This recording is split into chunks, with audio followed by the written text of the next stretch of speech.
everybody, Creation Chemist here, once again creating more interesting things. And I thought, let's have some fun today. I built a beehive bottom board as the last woodworking project. And I was looking for more material because I needed one more. And the thing I could find were these pieces of maple. They were maple limbs that I cut down with a chainsaw, and a long time ago put wax on the ends of them so they wouldn't dry out and crack as bad as normal. And then I planed them down and didn't know what to do with them for a few years now. But you can see here, these are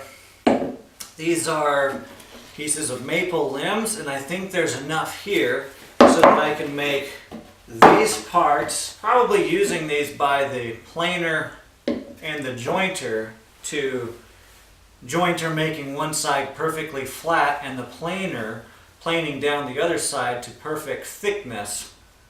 And I might be able to replicate not only the dimensions of these 1 inch, supposedly 1 inch strips of wood from the store, but these are pine and these are maple, so this is far, far superior, probably 6, 7, 8 times as hard as this. So pine, it's going to last 7, 8 years, but the maple is going to last 40 years. Now, a friend of mine gave me this 3/4 inch board, and that's what I'm going to use to make this aspect of the beehive bottom board, and these other maple strips that were at once branches, chainsawed down so they wouldn't come down on the automobiles and out in the street and hurt people. They've just been drying out, and I'm going to use the planer the jointer at first to make them perfectly flat, and then the planer to make the other side perfectly consistent thickness all the way along it. So I can see if I can replicate these outside boards just with those tools. So let's get started with that. This backboard is 15 5/8 inches long, and so I'm going to see if I can get 15 5/8 out of this one.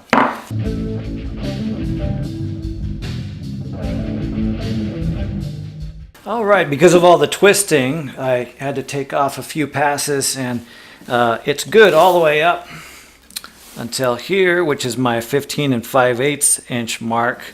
If I chop that, then I'll be right where I want to be, with just a bit of distortion right here on this end. All right, next board, I need a couple of them that are 22 inches long. Both of these are at least 22 inches long, because this is 26 inches long. This one isn't adequate, so I'll put that one away. Now this board has this problem to it, so I will have to joint this down to make that surface perfectly flat, and I will also make another one of these edges perfectly flat to match the bottom of this.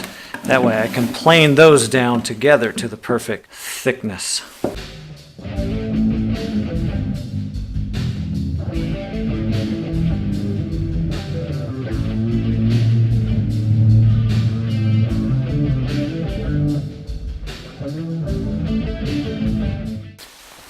All right, now this is the result of jointing this side. You can see that discrepancy we saw is nearly gone. And of course, since we need 22 inches, if we cut this part off here, we would end up this side over here, so we could get rid of this knot and whatever cracking we've seen on the ends. So both of those can be gone. Now I have a decision to make here. Remember, this was just a branch, and it'll just curve however it's going to curve to minimize its energy in the wind. And so we can see a curvature going off this way, but I see it's straight to about here, and then it's also straight from about here to here. Now, since this is thinner than this, I think I can work with the thickest part a little bit better and have a better chance of success.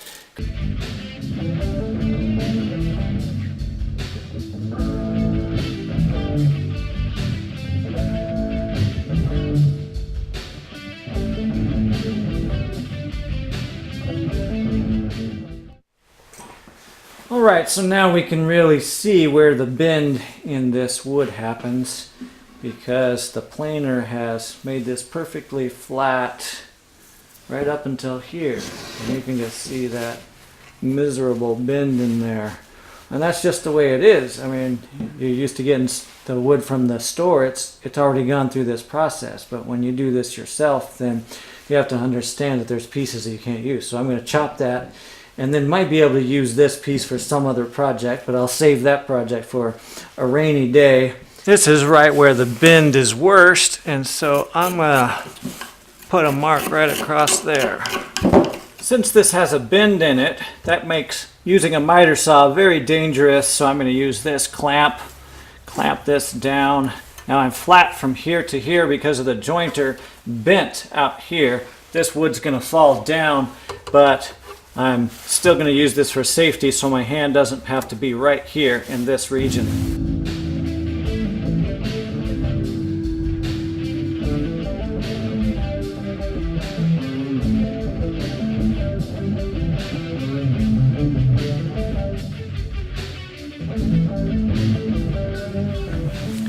Alright, so now we have 3 pieces of wood that were just twigs, and now they're getting a lot closer to looking like what people think of as wood.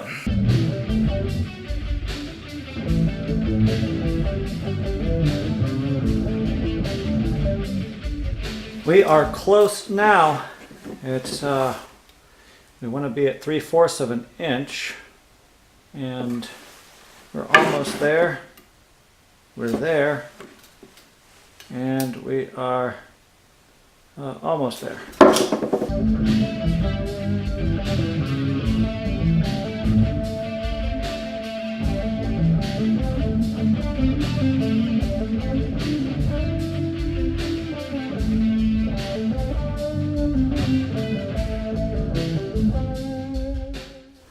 All 3 of these are the same exact thickness at this point.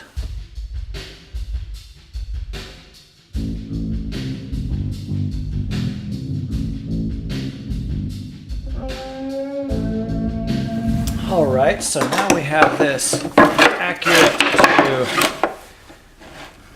width and thickness. They're all 2 inches wide. And they're all the same thickness. And so I can see these are not going to be a problem at all because that's going to get chopped. This is also going to get chopped, but I can only cut so much of this off. So I'll just design into the system, cut the most of what I don't want off, and then think about how I'm going to make the dado and the joint. Now to make this piece 15 5/8 inches, so it's going to be the back part of the beehive bottom board. 15 5/8 inches.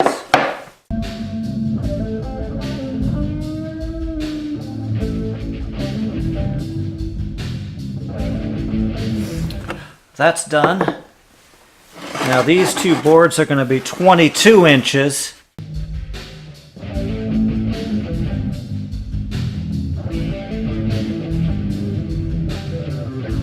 Run these boards along the router table with a 3/4 inch bit. There's a 3/4 inch gap from the fence to the edge of the router bit, 3/4 inch bit, and then another 1/2 inch left, and that accounts for our 2 inches. We'll do this in 3 steps. We want to be 3/8 inch deep, so we'll go 1/8, 2/8, then 3/8 inch deep.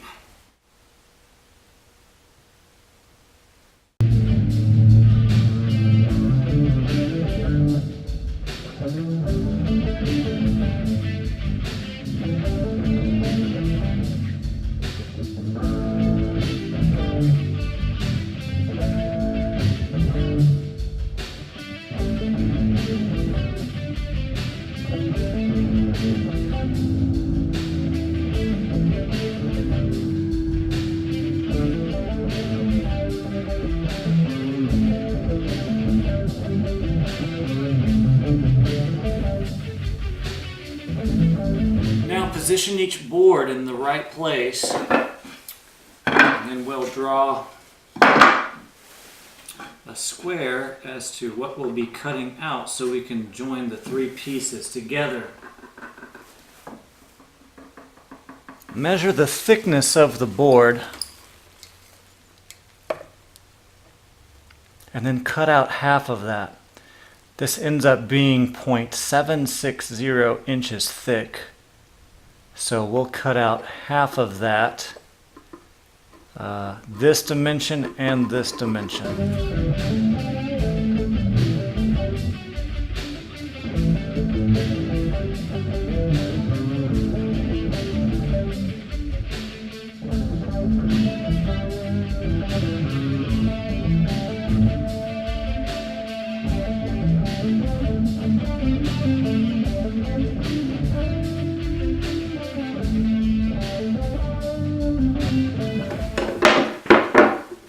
Made our joints. Now we can test them.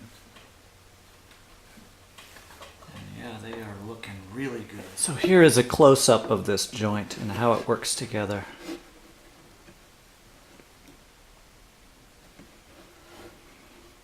We'll get some glue on there and that'll end up being a very strong joint. Now let's cut this board 21.5 inches by 15.5 inches.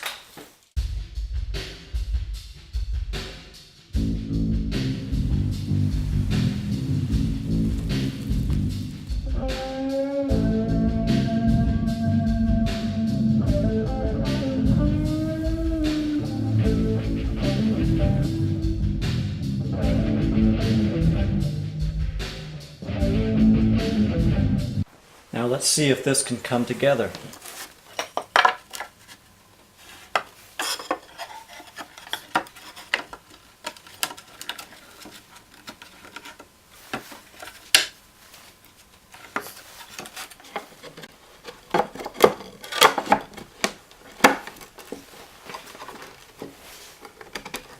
Alright, everything is good to go.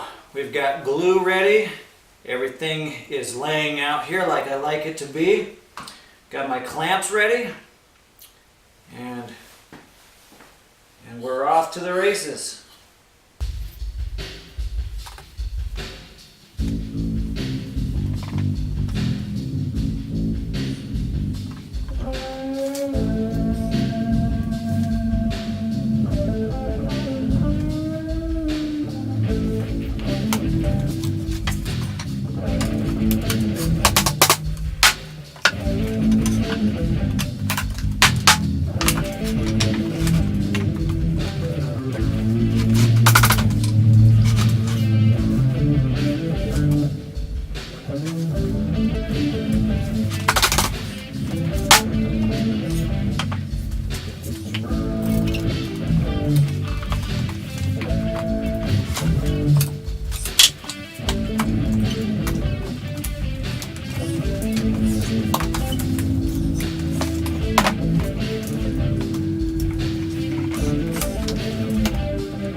We'll wait for that to dry.